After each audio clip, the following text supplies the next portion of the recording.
जमुई से सांसद अरुण भारती का बड़ा दावा। अरुण भारती ने फिर से नेतृत्व की बात दोहराई है। चिराग पासवान को लेकर के अरुण भारती का दावा, चिराग राजनीति में बड़ा धमाका करेंगे। बहुजन भीम संकल्प समागम को बताया एक ऐलान। चिराग पासवान के बहनोई हैं जमुई से सांसद अरुण भारती।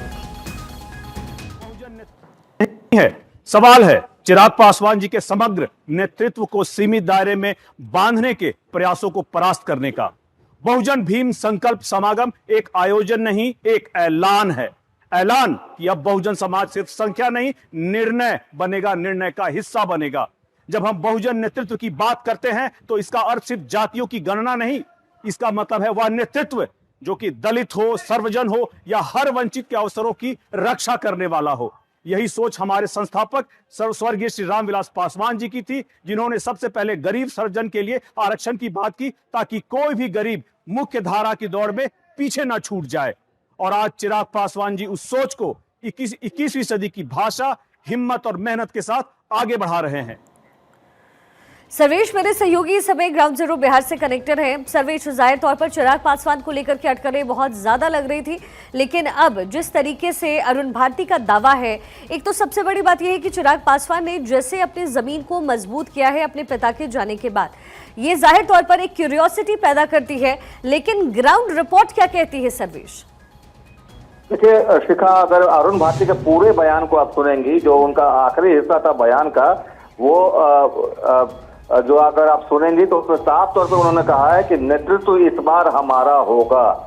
ग्राउंड रिपोर्ट जो है वो सीधे तौर पे देखा जाए तो कहीं ना कहीं अभी जो हालात जो बन रहे हैं उसमें एकदम रस्सा कस्सी की स्थिति है। अभी कुछ भी कह पाना मुश्किल है, क्योंकि तमाम दल जो हैं, चाहे वो महागठबंधन की बात कर लें, जो लगातार ये बात हो रही थी कि तेजस्वी का नेतृत्व स्वीकार करेंगे या नहीं करेंगे, लेकिन आज कन्हैया कुमार ने भी इस बात का खुलासा कर दिया कि महागठबंधन में सीएम पे तेजस्वी यादव होंगे।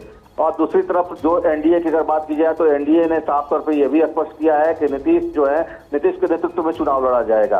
तो स्पष्ट हो गया है कि नीतीश बनाम तेजस्वी की लड़ाई है। लेकिन जिस तरीके से घटक दल लगातार बयानबाजी कर रहे हैं, चाहे वो एनडीए के घटक दल हो, चाहे वो महागठबंधन के घटक दल हो, उसको देखते हुए स्पष्ट कुछ भी कह पाना मुश्किल है कि ऊंट किस करवट बैठेगा। सबसे अहम बात यह भी है कि तेज प्रताप यादव भी, एक तरह से कहा जाए तो उन्होंने भी अखिलेश यादव से हाल ही में वीडियो कॉल पे बातचीत की है और कहा यह जा रहा है कि तेज प्रताप यादव भी समाजवादी पार्टी के टिकट पे चुनाव लड़ेंगे। समाजवादी पार्टी की बागडोर बिल्कुल सर्वेश, बिहार में जी अपनी बात पूरी कीजिए। बिहार में 247 सीटों पर समाजवादी पार्टी भी उम्मीदवार खड़ी कर सकती है, इस बात की भी खबरें आ रही हैं। अगर ऐसा होता है तो निश्चित तौर पे जो महागठबंधन का खेमा है उसमें बहुत बड़ी डेंट लगा पाएंगे तेज प्रताप यादव। एक ये भी सवाल उठता है, और क्या अखिलेश यादव का साथ मिलने के बाद उस तरीके का उनको जनाधार मिल पाता है कि वो आरजेडी को नुकसान पहुंचा पाए। अगर ऐसा वो कर पाते हैं तो निश्चित तौर पे इसमें क्या होगा कि महागठबंधन को इसका खामियाजा भुगतना पड़ेगा और एनडीए को इसका फायदा हो जाएगा। जाहिर है। तो देखिए, ये जो इस समीकरण इस समय सर्वेश बनते हुए नजर आ रहे हैं, लेकिन ये आने वाला वक्त बताएगा कि ऊंट किस करवट बैठता है। सर्वेश, बहुत शुक्रिया फिलहाल आपका।